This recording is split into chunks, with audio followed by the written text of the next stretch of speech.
Well, what's good, YouTube? It's Nas, and we're back with another video. Road to 300 subscribers, of course. In today's video, we're going to be talking about the Western Conference. We did the Eastern Conference yesterday in yesterday's video, so hope you guys enjoyed that. But today, we're going to be getting into the deeper conference and starting off with the Oklahoma City Thunder, who are 44-10, and they look like they are really the team to beat in the Western Conference, and it looks like nobody can beat them with their MVP, Shai Gilgeous-Alexander, who is my pick for MVP this season, Isaiah Joe or Aaron Wiggins at the two, which surprised me. I knew they were good players, but I didn't think they were starting caliber players, but clearly they are.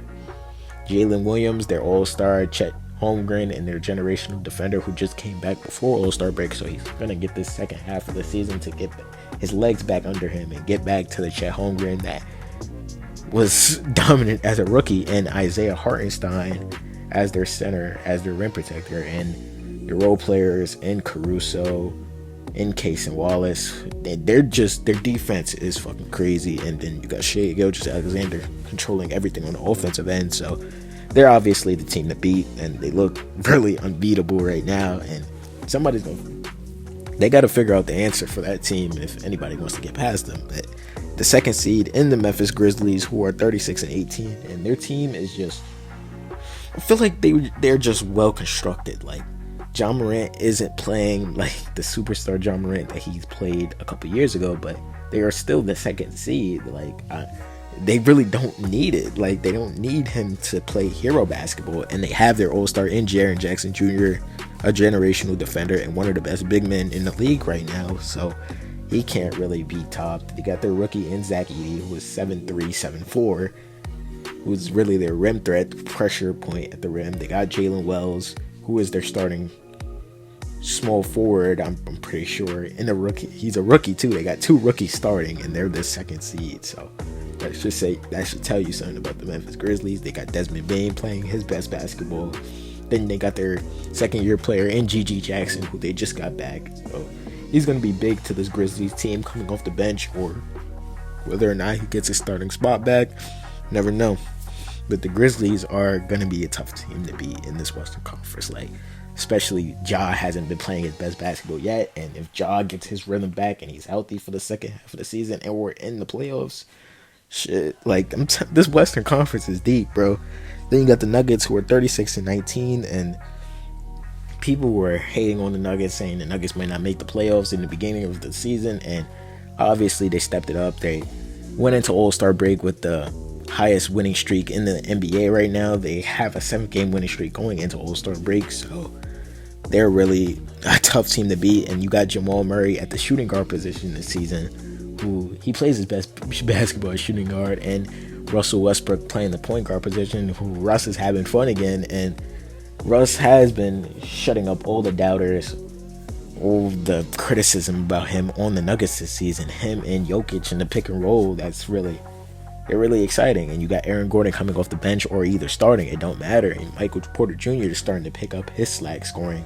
Pretty sure he scored 40 before the All-Star break, 40 and 12. So MPJ could have this impact on basketball. The Nuggets could be a tough team.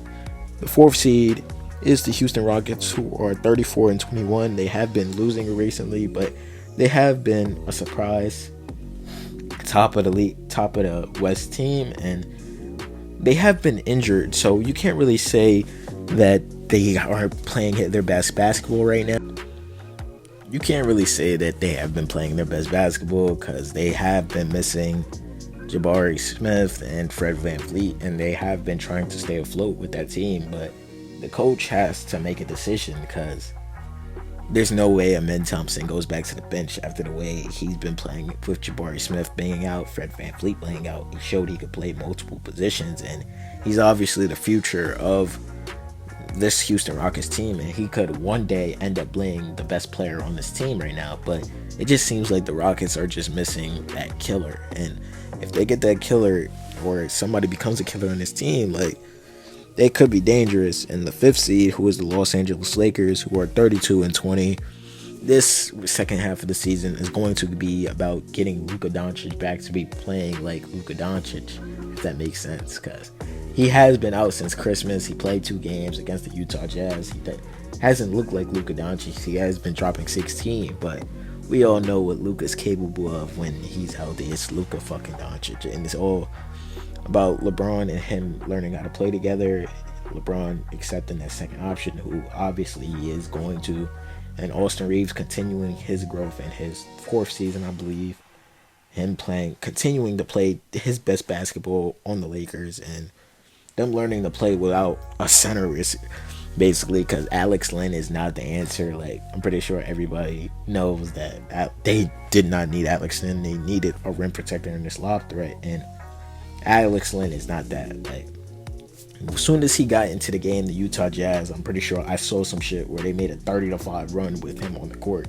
So he's really that bad. Like, he's not the answer, and I don't know. There's nothing they could do. They just have to wait to the off season. So I'm not sure they're gonna do anything this season without a center. That's why they really needed Mark Williams, but never know. In the 6th seed, the Los Angeles Clippers, who are 31-23, and their team, it just looks like they're trying to get Kawhi Leonard's legs back under him. They're trying to get him to play like Kawhi Leonard, and this second half of the season is going to be about that. Like, they have been staying afloat with Norman Powell's development. He could have been an all-star this season. He wasn't. He's averaging 24 points a game. He's their best scorer right now, and James Harden being a point guard of this team, and Zubac being their center, and Derrick Jones Jr. being their wing or their 3 or 4. They're set up. They're set up for a run if Kawhi Leonard could get back to playing like Kawhi Leonard.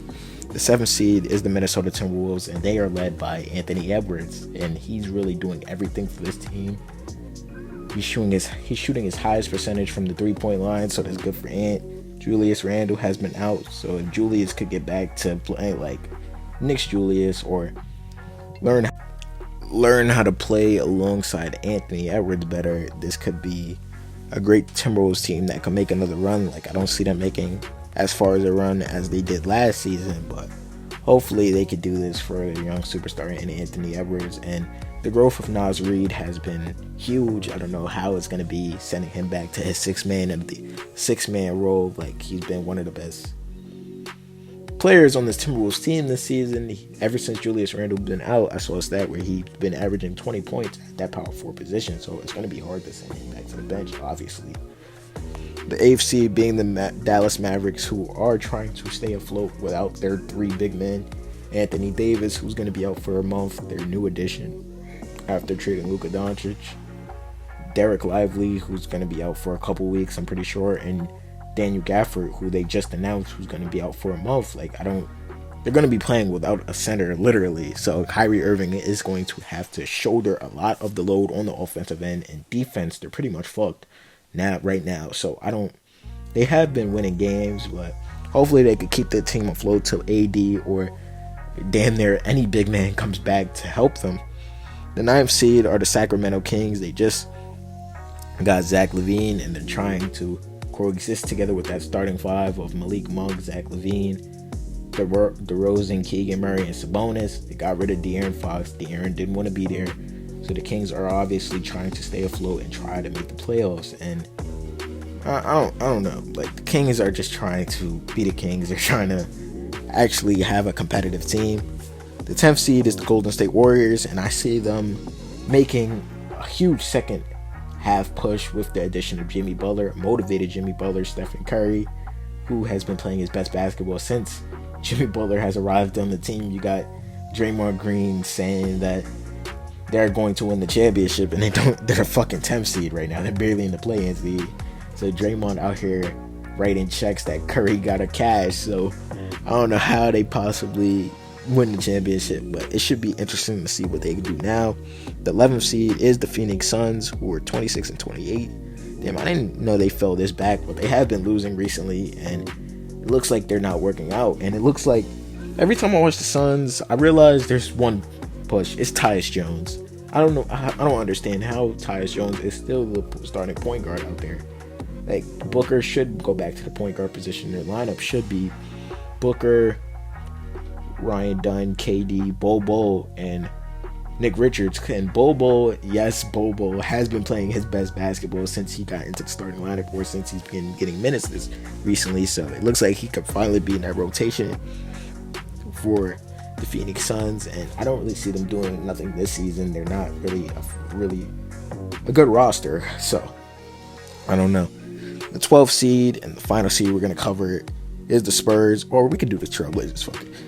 The Spurs, 23 and 29. They are in the hunt for the play-in team. They just got De'Aaron Fox, but I don't really see them doing anything this season. I'm pretty sure they're just trying to set up for next season with the young players all developing. Wemby in his third season, so we're gonna get to see that. And Wemby is probably most likely gonna win the Defensive Player of the Year this season. So props up to Wemby. And the Sun, and the last season we're gonna do is the Trailblazers, who are 23 and 32, and the Trailblazers have been looking good recently. Like, they just went on a huge winning streak, so I guess that's surprising. And yeah, that's pretty much all I gotta say about them. I don't really know. I don't watch their games. The Jazz are 13 and 41, and the Pelicans are 13 and 42. I guess if they could somehow get Cooper Flag to pair with Zion, or either trade Zion with and keep him Cooper Flag along with Trey Murphy, who's having a great season, they somehow find a way to trade CJ McCollum, the Pelicans could be set up. But that's it for the Western Conference. Pretty sure this is a long video, but hope you guys enjoyed. The Western Conference is way deeper than the Eastern Conference, as you can see, but I hope you guys enjoyed. I got some videos right here. If you enjoyed this video you just watched, video on the right and video on the left, and click on it.